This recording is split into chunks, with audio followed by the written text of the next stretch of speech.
What is up guys, Hate here and welcome to another video, and today we are going to talk about accessories. Pagdating sa drone, ano ba yung pinakakailangan mo na accessories sa kanya? Well, ito yung DJI Neo natin, and sa totoo lang, wala naman ito masyado talagang accessories na kailangan. So dumating na yung filter na in-order natin for DJI Neo. Well, this is from Star RC or Star RC. Kagaya din nung filter natin na ginagamit sa DJI Mini 4 Pro.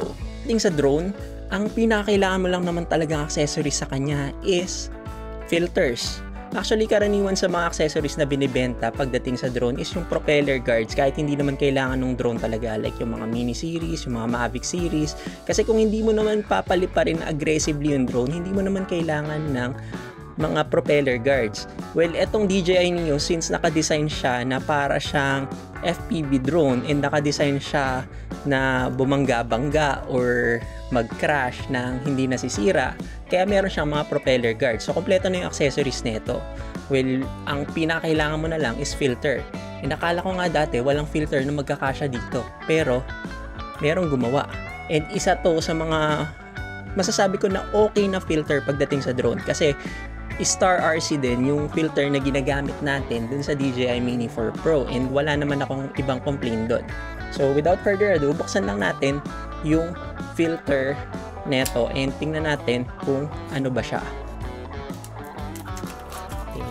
Hair. Nice. Meron pang kasamang ano ba to? Microfiber cloth na sobrang nipis. Hindi naman natin yan masyadong kailangan.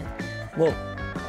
Meron siyang instruction manual na somehow understandable naman siya. Tingnan nga natin. Merong isa dito na may balot. So, ito siya. Si Mingo kasi naharangan tayo eh. Mingo, huwag mo harangan yung camera.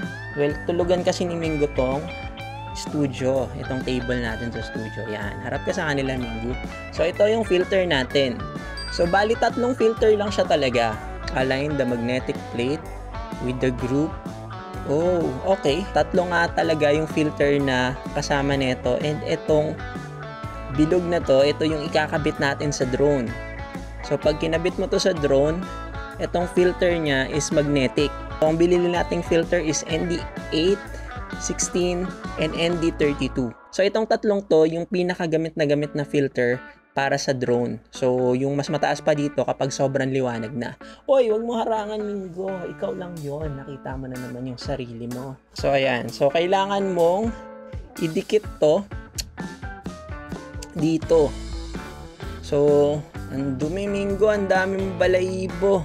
Bet mo lang yan sa lens. Meron namang instruction. So, mahalaga pala tong instruction, tong papel na to, para maikabit mo siya. So, itry nga natin kung didikit ba siya. So, magnetic to eh. Magnetic yung, yan, magnetic nga siya. So, didikit. Ayan, tama, dumikit na. Hindi na natin matanggal. So, kaya pala siya may kasamang cloth, pamunas. In case na mahawakan mo yung filter. So, may pamunas na siya nakasama. Very good pala to eh. Medyo mahirap siya tanggalin kapag nilagay mo pala dito. Pinangkuha ko yung takip ng drone natin. Merong side na merong naka-usli. Ayan. Doon mo yan ikakabit sa side neto ng lens na wala. Ayan. Nakalagay naman dito kung paano. So, tatanggalin mo lang yung tape. So, meron siyang dalawa. So, meron kang extra. Isa lang naman yung gagamitin mo dyan. So, lilinisin mo muna syempre yung pagkakabitan mo para dumikit ng maayos. So, ang diskarte ko dito, hawakan mo ng kamay mo yung lens kasama itong yung drone, ito yung mismong case ng drone tsaka yung lens, parehas mo silang ipitin para magawa mong madiinan to nang hindi tinatamaan or hindi mo nadadali yung gimbal. Ang daming balayibo ni Mingo dito. So, ang pagkabit, since magnetic siya, anywhere eksakto na siyang tatama doon, lalapat. Kahit paano yung orientation nito, and bilog naman siya. Lagay mo lang dahan-dahan, mag-i-snap yan. Dahan-dahan, ulit. Tada. Ganun lang. Nag-snap na siya. Tingnan natin kung secure. Mahirap din siya tanggalin ah. Oh, Hindi rin basta-basta tatanggal. Tinutulak ko pero hindi natatanggal. So, kailangan mo siya hawakan parehas para matanggal. Madali lang rin siya tanggalin pag hinawakan mo parehas. So, hindi ko alam kung magtatagal to. Pero mukha naman magtatagal. Sobrang ganda nito kasi magagamit na natin siya sa gusto nating quality. Kasi pangit yung quality talaga nitong DJI Neo kapag tirik na tirik yung araw. Pero kapag maulap or hindi ganun kalakas yung sinag ng araw, maganda rin naman yung output quality ng video nito. And since meron na tayong mga filters na ang pinakamataas natin is ND32, so magagamit na rin natin siya sa katirikan ng araw. So tingnan nga natin kung magkakasya yung cover niya ng merong filter. Kasya pa rin. Tingnan natin kung gumagalaw. Medyo dikit lang. Hindi ko alam kung nakadikit na siya or hindi. Actually, itong cover, pwede na rin tong ND filter eh. Pero, meron nga lang siyang lines. So, I guess hindi to nakadesign para gamitin mo siya nang nakalagay ito. Pero kung gusto mo, magagamit mo naman siya. Parang nakatingin sa window yung drone mo kapag ito yung ginamit mong filter. Pero ayan oh, ang galing. Ang ganda na. So ayun, ND filter, ito talaga yung pinakakailangan mong accessories kapag bumili ka ng drone. Since hindi nako-control yung aperture nito or karamihan sa mga drone, dating lang sa Mavic 3 Pro, dun lang nako-control yung kanyang aperture. So ngayon meron pa tayong isang accessories na binili na hindi mo naman kailangan pero mura lang kasi. By the way, yung link para sa mga to, ilalagay ko na lang sa description ng video para for your reference na rin kung gusto nyo bumili or kung gusto nyo makita kung magkano siya. Pero mura lang to. Nakuha ko siya ng sale for around 700 pesos. Ang original price niya is around 1,000 para nasa 3 filter. And then, itong propeller na hindi naman natin kailangan talaga kasi may extra propellers naman to. Nasa around 200 pesos lang to. 4 na siya. Bakit ako bumili ng propellers? Meron siyang mga screw and meron siyang maliit na screwdriver. Bakit ako bumili ng propellers? Bumili ako kasi iba yung kulay. Wala lang. So tingnan natin, kakabit na rin natin siya ngayon. So tanggalin muna natin tong guard. There. Lagay nga natin yung cover. Pasensya na kayo nakikita nyo ba yung dumi ng mesa natin? Mga balahibo yan ni Mingo eh. Dali lang tanggalin to. Yan. By the way, kapag tinanggal nyo yung propeller guards, madadagdagan yung flight time ng DJI Neo nyo. Madadagdagan ng 1 minuto. So sa akin, parang wala naman masyadong bearing yung 1 minuto. So mas gusto ko yung safe siya kasi nagka-crash tong drone natin sa kung saan-saan. So mas okay sa akin na meron siyang propeller guards. So yung pagpapalit ng props ng drone, kahit anong drone pa yan, meron niyang sinusunod na orientation. So, titingnan nyo muna yung propellers niya. Tapos, gagayahin nyo lang.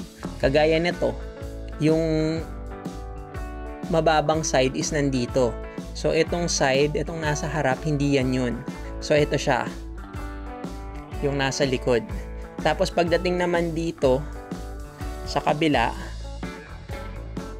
ito naman siya. Pag ganun. So, ito siya. So, ilalapag ko muna lahat ng props para hindi tayo magkamali. Medyo magulo tsaka medyo madumi yung mga bagay-bagay. Tanggalin muna natin yung ibang unnecessary stuff na nakikita sa frame. So, ayan na yung orientation ng mga bagay-bagay. So, meron siyang kasamang mga extra screw na nandito. Hindi ko alam kung hindi natin magagamit yung screw na nandito sa drone. Pero kung magagamit natin, gagamitin na lang natin yung original. Meron akong screwdriver talaga na pangkalas. Pero ayokong gamitin kasi baka ma-over-tighten ko to. Mas maganda kung ito na lang yung gagamitin ko. So, tingnan natin kung parehas. Parehas naman yung screw niya. Check muna natin kung merong mga plastic na hindi naman natin kailangan na dapat wala siya dyan. So, ilalagay mo lang yan. Align mo lang. So, paano ba ang diskarte? Lagay muna natin siguro yung screw. habang wala pa yung props dun sa mismo motor niya. So, lagay muna natin dito. Yan. Nailagay ko na yung dalawang screw. Tapos, tsaka ko ngayon siya i-align dito. Kaya ako hindi gumamit ng mas malaking screwdriver. Mas gusto ko tong maliit. Kasi, tingin ko, mas okay kung maliit lang yung screwdriver.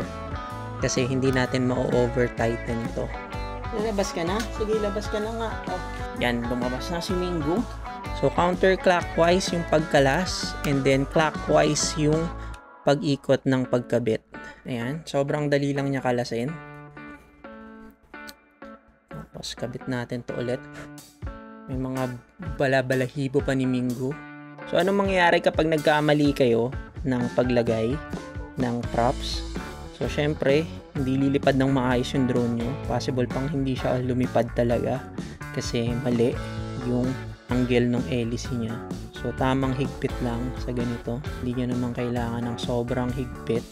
Hindi kailangan sobrang luwag, hindi kailangan sobrang higpit. So, saktong higpit lang.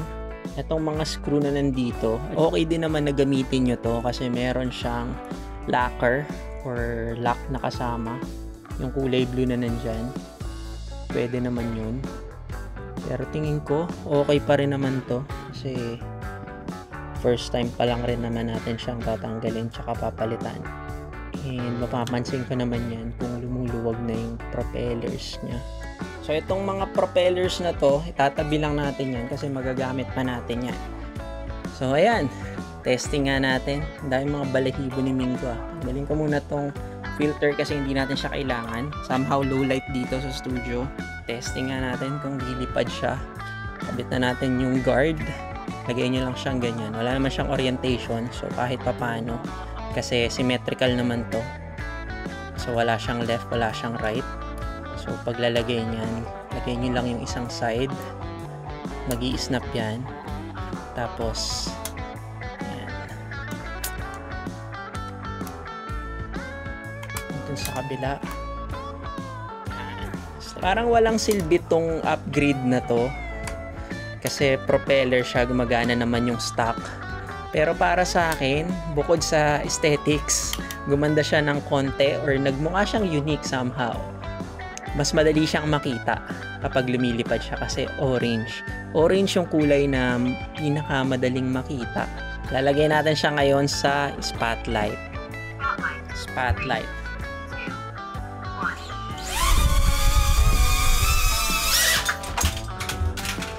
Diba? Nag-crash yung drone natin. Kasi hindi niya tayo makita. Lagay natin sa follow siguro. Kung gagana siya.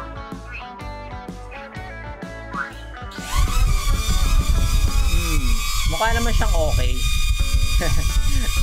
Kaya lang siguro siya nagbago or nagtumakbo pa side kanina kasi hinahanap niya tayo or nagme-maintain siya ng distance para makita niya tayo. So ayan, naka-follow siya.